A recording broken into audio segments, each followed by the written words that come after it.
Welcome everyone to another episode of GDX Talks. Saul Klein has been shaping the real estate technology industry for nearly 5 decades, from helping launch Realtor.com, creating one of the industry's earliest online communities, introducing ePro, championing RESO standards, and now serving as CEO of San Diego MLS. Saul has witnessed and helped create many of the milestones that transformed our industry. Saul, thank you so much for joining us today. That's my pleasure, Natalie. Great to see you. Likewise, Saul. You often say your first company in 1979 was called People International and Real Estate, Pi Realty, and that even the name carried a deeper meaning. Nearly 50 years later, you're now helping build a truly global data exchange. When you look back, did you ever imagine that your career would eventually come full circle like this? That's a great question. I never envisioned it quite this way, but the idea was always that people wanted to own real estate. And I had the great fortune of meeting a man who spoke Spanish as his first language. He was a U.S. citizen, but he spoke Spanish, and he was an Army officer for 30 years. And he retired, and I was much younger than he. And we got together, and we thought, San Diego is an international city. It would be great if we could develop clientele on both sides of the border. And so, when we went to name the company, we thought People International was a great name. And we also thought that Pi, the international symbol, actually it's a universal symbol, right? It's a relationship of area and circumference, radius of a circle. And no matter where you are in the world, it's always the same. So we thought that having a real estate company where we could service people around the world, service them all in the same way, that would be a great start for our young business at the time. And we went on and we developed a clientele we met a Russian immigrant, Mexican citizen, she was an industrialist, and she owned factories in Mexico. And we were selling her properties on the U.S. side.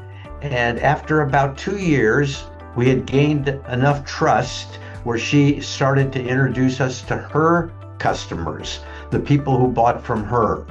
And so this idea of international, this idea of trust, and extending the opportunity for people to buy real estate no matter where they come from, that was real positive for us. Well, we went on and had what we believe to be successful careers, and never thought that it would necessarily come back in this way. But when I saw the opportunity to participate in GDX and to go back to our roots, it made a lot of sense to me, and I was very excited to become part of it. You recently wrote something that really stood out to me. People first, then real estate. Has that philosophy stayed with you throughout your entire career? Yes, it absolutely has. To be able to help people acquire real estate requires trust.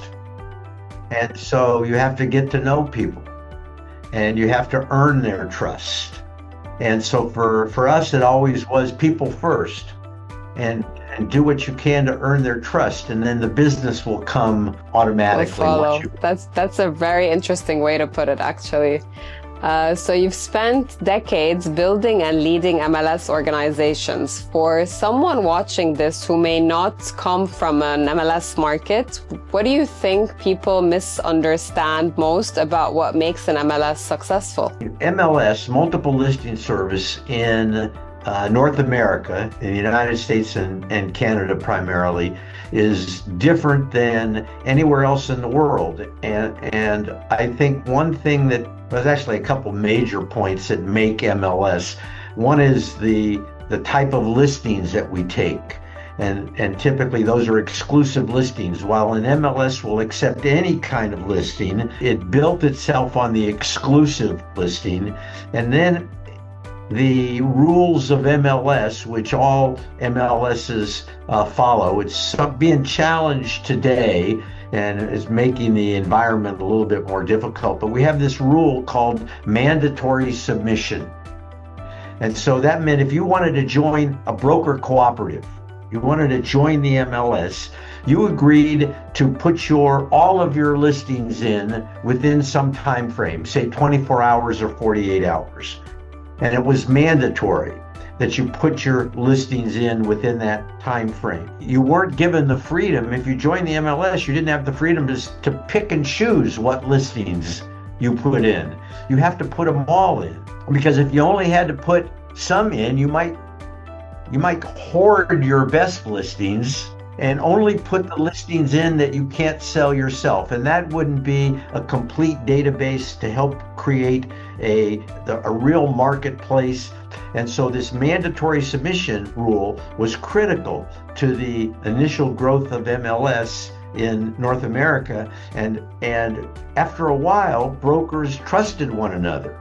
They trusted that I'm going to put all my listings in, and I trust that you're going to put all of your listings in. And so this idea of mandatory submission is something a lot of people don't understand, don't recognize, and it really is a key to the growth and success of MLS in the US and Canada. Mm-hmm, mm-hmm. So when you mentioned trust, that's actually my next question. So you often describe the MLSs as a trusted source of truth. Why is the trusted data so much more valuable than simply having more data? Well, having a lot of data is important, or having a lot of listings, we used to refer to it as a critical mass, right? You want to have a critical mass so people want to come to your source. But one of the things you have with MLS is you have rules. And people follow the rules. And if they don't, we have policing. If you don't follow the rules and we find out you don't follow the rules, there are consequences, typically fines or required education. And so now it's not just a database where the properties that are displayed may be available or maybe they're not available. We have these rules that say when the status of a property changes, you have to tell the MLS that the status of the property has changed. And that means then that all the other brokers and agents, they know that the status has changed. And so to give you an idea, if I put a property for sale in the MLS and it sells, I have to notify the MLS that it's sold or sold contingent. We have statuses. And if I didn't do that, that would waste a lot of time for other agents and brokers that might chase after properties that are no longer available. And so the cooperative polices itself, and we have rules that we enforce. And so that means the database, it's the cleanest database of available properties anywhere. Okay. This is a very interesting way to put it. Thank you for describing it that way. You've been involved with GDX from the very, very beginning. What convinced you that this was something worth investing your time and your reputation in? Well, I'm a firm believer in private property and private property rights and the benefit to civilization in the world if more people can have a stake in the system and own real estate.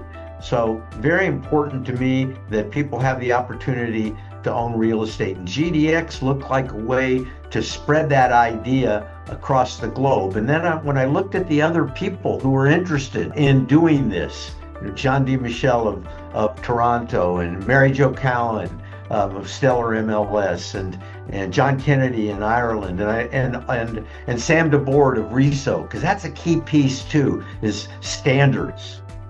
And so when I looked at the people that were interested as this began to take shape, I have a lot of respect for those individuals. And so it was for me an opportunity to play with people who I respect. One thing you've emphasized repeatedly is that GDX is federated. Why was maintaining local governance such an important design principle?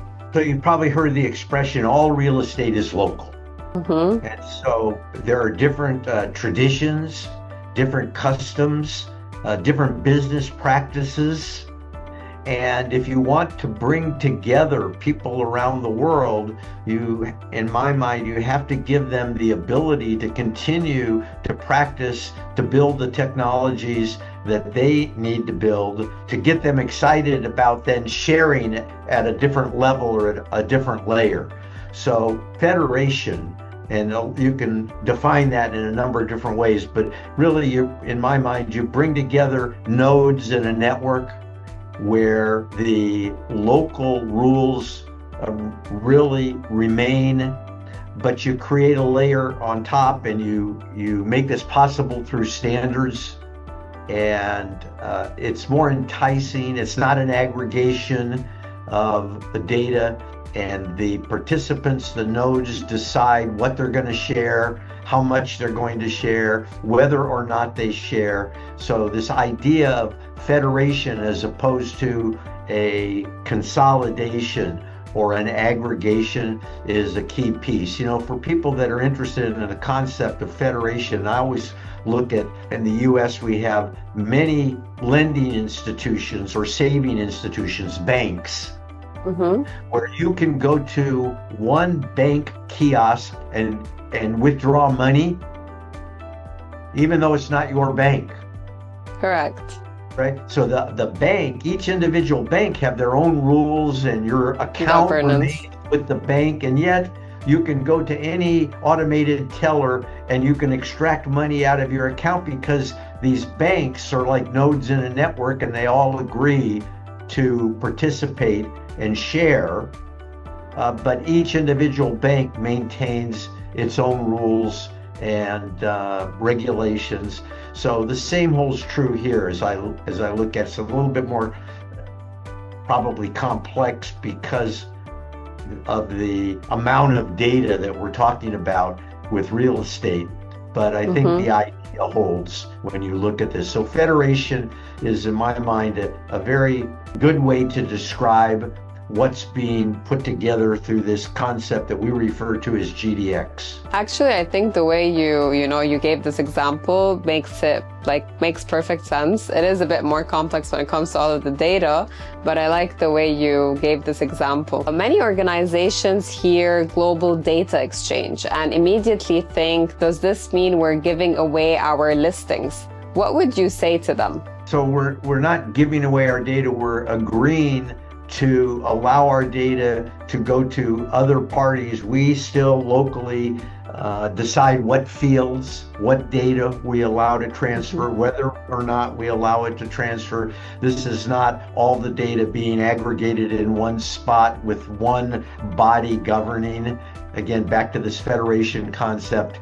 Each individual, we refer to them as a node in the network. Metcalfe's law, right? The more nodes in the network, the more valuable the network is. But it's not giving your data away. You maintain control of that data, and there is no, and a very important piece to GDX, there is no centralized core database. Today, San Diego MLS and Listing Plus have officially completed a governed global MCP API handshake through GDX. Why is this milestone so significant, and what does a governed handshake actually mean compared to a traditional connection or data feed?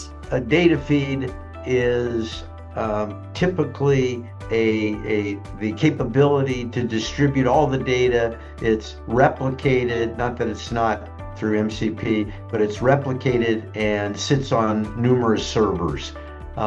We're excited to be able to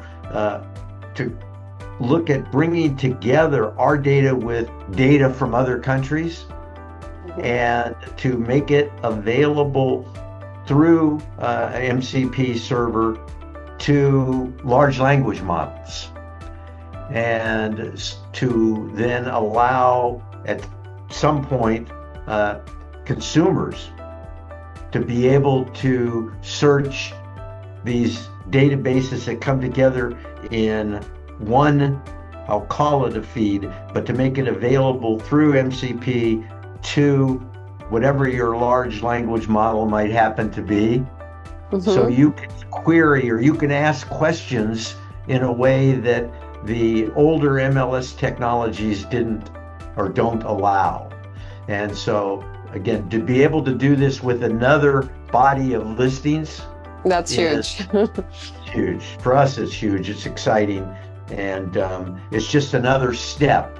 And so, as you know, Natalie, the GDX is evolving very rapidly, step by step. But it's step by step, faster and faster every day. Yeah, well, we're very much aware of that. And, this handshake really is a huge step for us. And I'm glad that, San Diego MLS and Listing Plus decided to be the first ones to do this handshake. So San Diego has always been an international city. How do you see San Diego MLS benefiting from participating in a global network like GDX? So you're right, Natalie. San Diego is an international city. We're a border city, and we also have probably some of the best weather in the world. And it's always the same. It's very boring here. The temperature is always the same. It's a very desirable place to live. And so we believe that people around the world, and it proved itself in my own real estate practice, where people around the world are interested in buying property in San Diego. So if we can make available to people around the world what's available in San Diego, that's powerful and valuable to the real estate agents and brokers, to the owners of property in San Diego, and to consumers and buyers who are interested in buying in San Diego.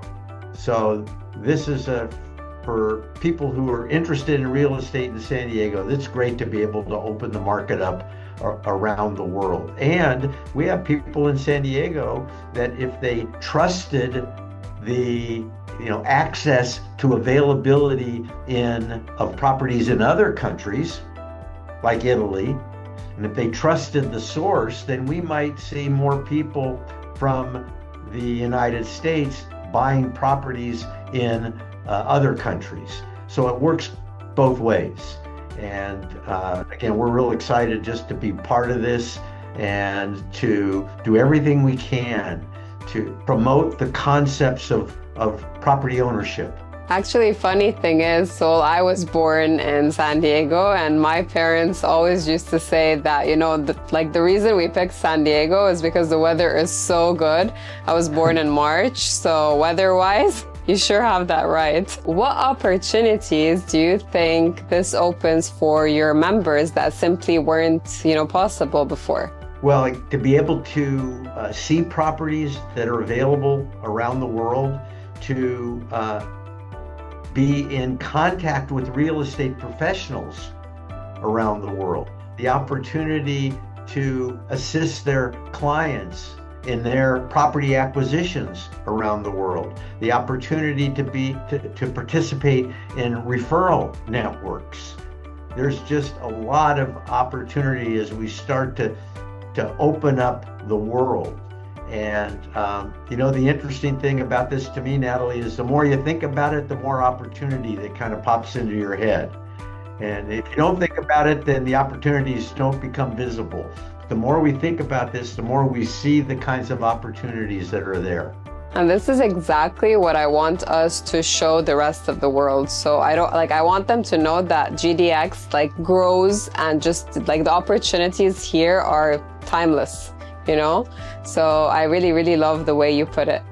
One thing that often surprises people is that much of the world doesn't actually have MLS systems. How can GDX help emerging markets build stronger, more trusted real estate ecosystems? I believe that the people in the US and Canada that are associated with MLSs believe in the value of MLS and the miracle that MLS really is. The opportunity to talk to people around the world about the way we do it. Not that the way we do it is the only way to do it, or that it's the right way to do it. As a matter of fact, we've done a lot of things wrong.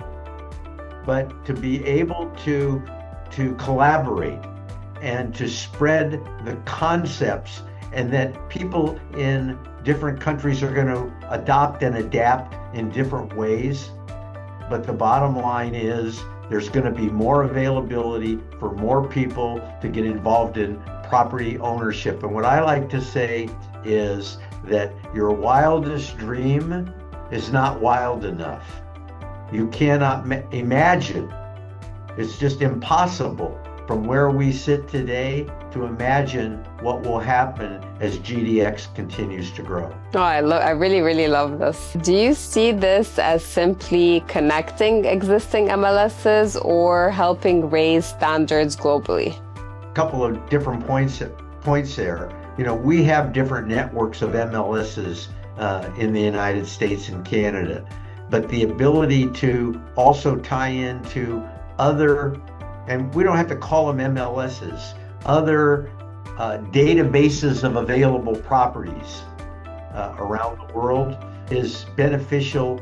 And the idea of sharing the things that worked for us here and learning what works for people in other countries. Because again, the business practices are not necessarily the same.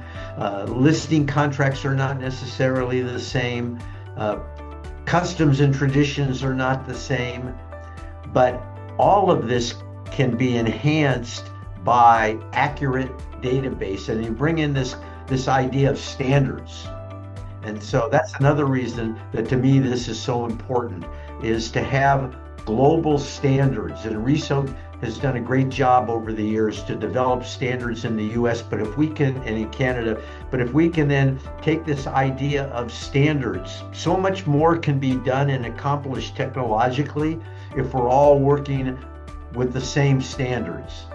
And so again, I can't praise RESO enough, the Real Estate Standards Organization, for being involved in this and working to take this idea of standards around the world, because it's so beneficial to all the players to be able to deal with standards. I totally agree on this, and I think having, RESO with us and the standards, it did make, GDX even more possible, because as you mentioned, each and every node from different, countries, MLS or not, they're all basically speaking their own language. So having the standards backing us through GDX, we basically were able to, have the global data exchange, and everyone is able to exchange data, although their standards or their local governance wasn't, being risked. So this is the beauty of the whole federated model. If you could leave one message for MLS executives, associations, governments, and real estate organizations that are still considering joining GDX, what would it be? Was it Nike that said, just do it? Yes, it was. That would be my advice, is just do this. This is the direction that MLSs need to be pursuing, that brokers need to be pursuing. The idea of global data exchange really is the future, and you don't have to understand everything about it to get involved. So just get involved, start to participate with us. And I know that there are different governance structures and hoops that you'll have to jump through to be able to bring your membership, bring your brokerage, bring your source of data up to speed to where they see the benefits in participating. But the day to start is today. So basically, you're just going to be telling them, take that leap of faith. Leap of faith. You've been involved in almost every major technology shift our industry has experienced, from printed MLS books to Realtor.com, RESO standards, and now GDX. What excites you most about the next 10 years? Believe it or not, people had to be convinced that the internet was going to be valuable to them. And so I was fortunate enough to be in the right place at the right time, to be able to take to the real estate industry back in 1995, when the browser was first commercialized, to say to the real estate world, the internet is going to change the way you do business. And that's proven to be obviously correct. And we've got all these tools, and we've got it's amazing what we have today. And so when I look out and I look at artificial intelligence, or I'll call it augmented intelligence, and the things that that's going to do for the world, and in particular what that's going to do for the real estate world, that's exciting to me. And I know there are a lot of questions that still need to be answered. And when I look out, I see that a lot of people actually are fearful of some of the projected changes, but it's exciting to me. And I think that people, like I said, your wildest dream is not wild enough. And it's hard to imagine where this is all going to end up. But I would say the innovation around AI is the next horizon. Saul, thank you so much. It has been a pleasure hearing your perspective, not only where the industry has been, but more importantly, where it's going. Thank you for everything you've done to advance MLS innovation, and thank you for your continued support of GDX. It was fun to participate, Natalie, and we'll see you again soon. For sure, for sure. Thank you, Saul.